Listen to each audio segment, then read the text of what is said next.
our channel. So today we're going to be reading Disney's Snow White and the Seven Dwarfs. Long ago in a faraway kingdom there lived a lovely young princess named Snow White. Her stepmother, the queen, was cruel and vain. She hated anyone who beauty rivaled her own, and she watched her stepdaughter with angry, jealous eyes. The queen had magic powers and owned a wondrous mirror that spoke. Every day she stood before and asked, "Magic mirror on the wall, who's the fairest one of all?" And every day the mirror answered, "You are the fairest one of all, O Queen, the fairest our eyes have very seen." As time passed, Snow White grew more and more beautiful, and the queen grew more and more envious. Envious. So she forced the princess to dress in rags and work from dawn to dusk.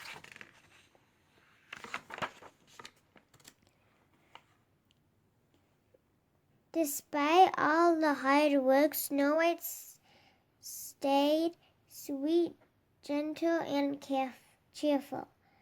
Day after day she washed and swept and scrubbed, and day after day she dreamed of a handsome prince who would come and carry her off to his castle.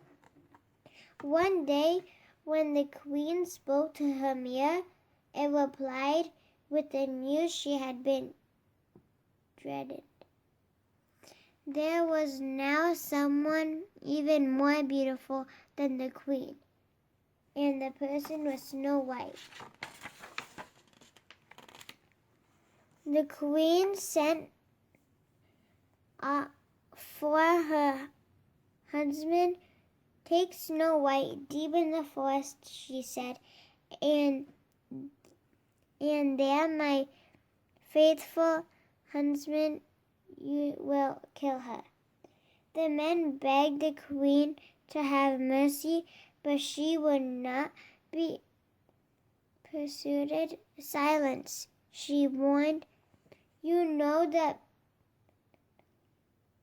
penalty if you fail." The next day, Snow White never suspected that she was in danger. Went off with the huntsman. When they were deep in the woods, the huntsman drew his knife. Then suddenly he fell on his knees. "I can't do it," he sobbed. "Forgive me," he told her.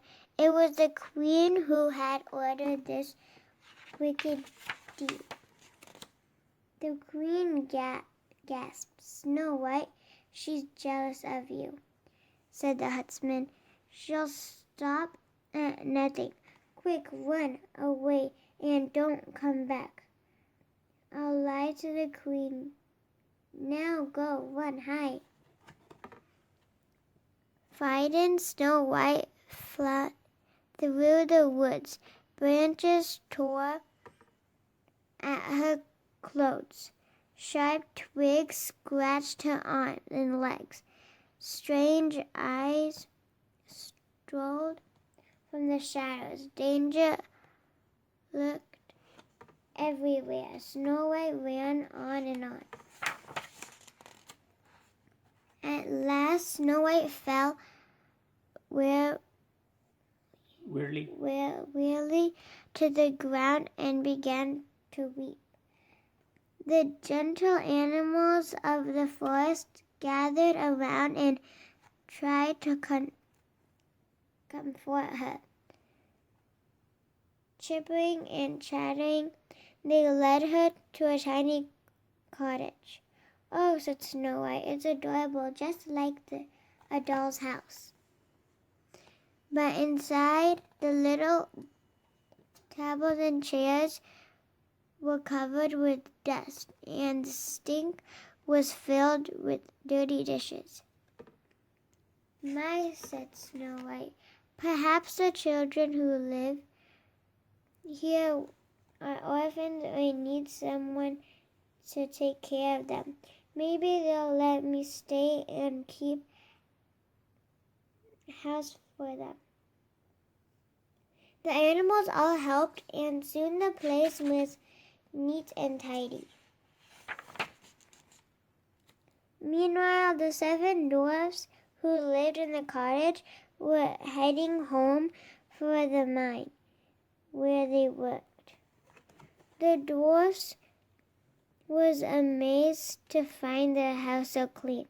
They were even more amazed when they went upstairs and saw Snow White. "It's a girl," said Doc.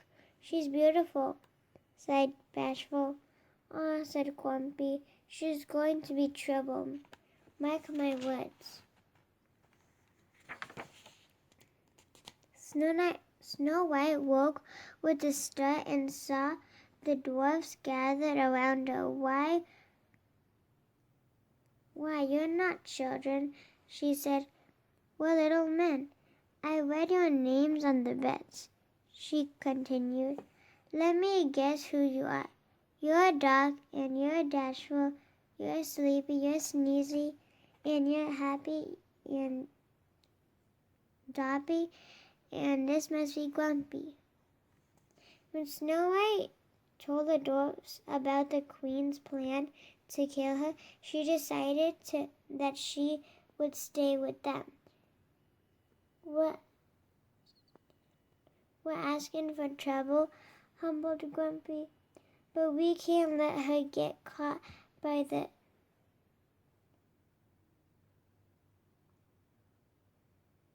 wicked queen.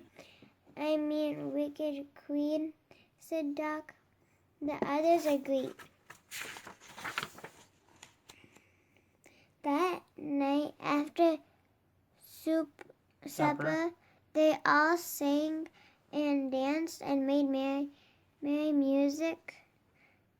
Dashful played the concertina. Happy played the drums. Sleepy tooted his horn. Grumpy played the organ, and Dopey wiggled his ears. Snow White loved her new friends, and she felt safe at last. Meanwhile, the queen had learned for her mirror that Snow White was still alive. With a magic spell, she turned herself into an old peddler woman. She filled a basket with apples, putting a poisoned apple on top. "One bite," she cackled, "and Snow White will sleep forever. Then I'll be the fairest in the land." The next morning, before they left for the mine, the dwarfs warned Snow White to be on her guard. "Don't let nobody and nothing in the house," said Grumpy. "Oh, Grumpy," said Snow White, "do you do care?" "I'll be careful, I promise." She kissed him and the others goodbye, and the dwarfs went cheerfully off to work. A few minutes later, the queen came to the kitchen window, making pies. "Dearie," she asked, "it's apple pies the men love. Here, taste one of these," she held the poisoned apple out to Snow White. Snow White remembered the dwarf's warning, but the woman looked harmless, and the apple looked delicious. Snow White bit the apple. Then, with a sigh, she fell onto the floor. told by the birds and animals that something was wrong. The dwarfs raced back to the cottage. There was a queen sneaking off, and they ran after her. As storm clouds gathered, the rain began to fall, and the dwarfs chased the queen to the top of a high, rocky mountain. Crack! There was a flash of lightning, and the evil queen fell to her doom below. It was too late for Snow White. She was so beautiful, even in death, that the dwarfs could not bear to part with her. They built her a coffin of glass and gold, and day and night they kept watch over their beloved princess. One day a handsome prince came riding through the forest. As soon as he saw Snow White, he fell in love with her. Kneeling by her coffin, he kissed her. Snow White sat up, blinked, and smiled. The prince's kiss had broken the evil spell. As the dwarfs danced for joy, the prince carried Snow White off to his castle, where they lived happily ever after. Thank you for watching. Hope you guys enjoyed Disney's Snow White and the Seven Dwarfs. Stay tuned for another book read coming soon. See you guys. Be safe and read. Take care. Bye.